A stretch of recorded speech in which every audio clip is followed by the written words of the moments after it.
सांगते, पण त्याच्यामध्ये आत्ताच्या घडीला भाजपने 4च्या 4 उमेदवार भाजपचे निवडून आले आणि पॅनल खेचलेला आहे. श्रेयस प्रीतम खांदवे, ह्याच्यानंतर अनिल सातव, ऐश्वर्या पठारे आणि रामदास दाभाडे. कमळाच्या चिन्हावरती हे चारही उमेदवार निवडून आलेले आहेत.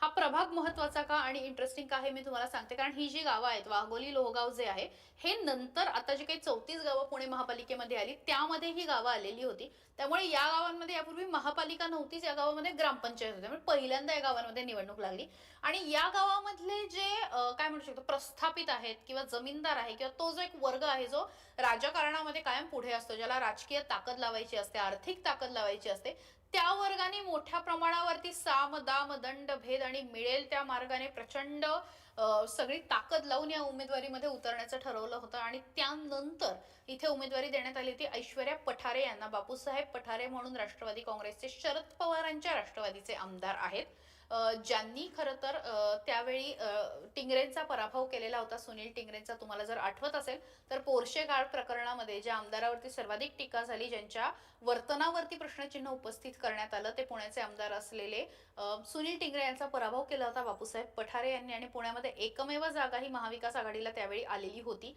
त्यांच्या सुनबाई असलेल्या ऐश्वर्या पठारे आणि मुलगा सुरेंद्र पठारे यांनी ऐन निवडणुकीच्या वेळी भाजपमध्ये प्रवेश केला. म्हणजे वडील राष्ट्रवादीमध्ये आमदार आहेत तुतारीवरती आणि सून आणि मुलगा मात्र कमळ घेऊन निवडणुकीमध्ये उभे राहिले. लोकांना हे रुचेल का, लोकांना हे पचेल का, एका घरामध्ये दोन दोन पक्ष कसे, किंवा फायद्यासाठी पक्ष बदलला का, हे जे काही सगळे प्रश्न होते, याला मला वाटतं मतदारांनी डस्टबिन दाखवलेला आहे आणि अखेर ऐश्वर्या पठारे यांना निवडणुकीमध्ये विजय मिळवलेला आहे. आणि त्यामुळे प्रभाग क्रमांक 3 मध्ये सर्वाधिक मतांनी ऐश्वर्या पठारे निवडून आलेल्या आहेत. आणि इंटरेस्टिंग अशी ही सगळी लढत होती. तुम्ही जर बघितलं तर तिथे विमाननगर सारखा सगळा उच्चभ्रू वस्तीचा पण सगळा क्लास होता, लोहगाव सारखा क्लास होता आणि दुसरीकडे वाघोली सारखं थोडंसं ग्रामीण, मी आता पूर्ण ग्रामीण म्हणणार नाही कारण वाघोली सुद्धा आता पुण्यामध्येच आलंय असं म्हणावं लागेल.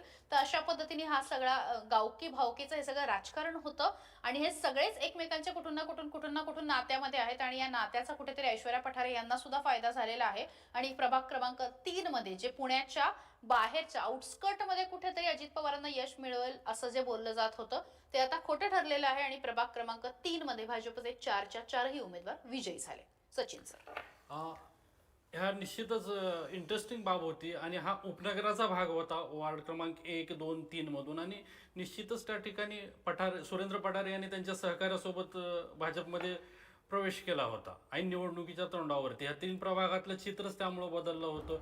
पूर्वी हा राष्ट्रवादी काँग्रेसचा बालेकिल्ला समजला जात होता तिन्ही प्रभाग. मात्र या ठिकाणी भाजपने कमबॅक करताना म्हणजे की सुरेंद्र पठारे यांना संधी दिली आणि सुरेंद्र पठारेंनी त्या ठिकाणी चांगली कामगिरी केलेली आहे तिन्ही प्रभागात. आणि तिन्ही प्रभागात जवळपास त्यांच्याकडे खेचलेले आहेत त्यांनी, त्यामुळे त्यांची कामगिरी ही दमदारच ठरलेली आहे.